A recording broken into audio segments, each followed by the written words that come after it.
Hi guys, Ram Ram, जय माता दी। मेरी लोक संगीत की दुनिया पर आप सबका बहुत बहुत स्वागत है दोस्तों। और मैं आज आप सबके लिए एक ललनवा गीत लेकर आई हूँ। और अच्छा लगे तो लाइक सब्सक्राइब करना, कमेंट करके बताना दोस्तों। चलिए अब मैं सुनाने जा रही हूँ।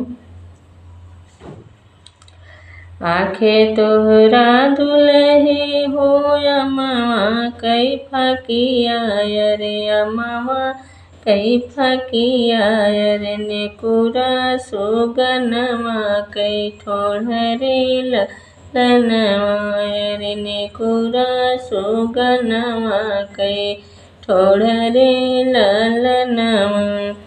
आँखें तोहरा दुल्हे हो अमवा कई फकिया रे अमवा कई फकिया रे नेकुरा सुगनमा कई ठोढ़रे ललनवा अरे नेकुरा सुगनमा कई ठोढ़रे ललनवा।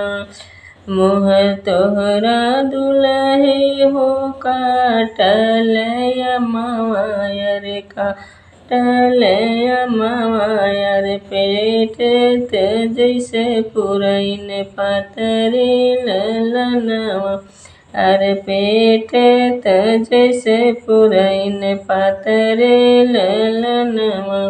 मुँह तोहरा दुल्हे हो काटल अमवा अरे फाटल अमवा अरे पेटवा जैसे पुरैन पातरे ललनवा अरे पेट जैसे पुरैन पातरे ललनवा।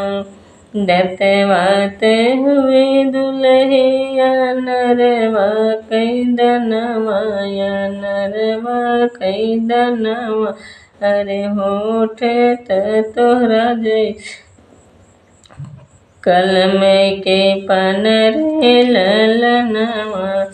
दतवात है दुल्हे जैसे नरवा दतवात है दुल्हे जैसे नरवा कई दनवा नरवा कई दनवा अरे ओठवा जैसे कतरल पान रे ललनवा अरे ओठवा जैसे कतरल पान रे ललनवा। इतनी सूरतिया कई दुल्हे कामने रामा दुल्हे कामने रामा कौनी गुण रहिला कुंवर रे ललनवा। इतनी सूरतिया कई दुल्हे कामने रामा दुल्हे कामने रामा कौनी गुण रहिला कुंवर रे ललनवा अरे कौनी गुण रहला कुंवर रे ललनवा। बाबू त हमरे गैले है निरखी नगरिया रे निरखी नगरिया रे पतिया बसला दूर देश रे ललनवा अरे पितिया बसला दूर देश रे ललनवा। बाबू त गले हमरे नरकी नगरिया निरकी नगरिया रे चाचा बसला दूर देश रे ललनवा अरे चाचा बसला दूर देश रे ललनवा।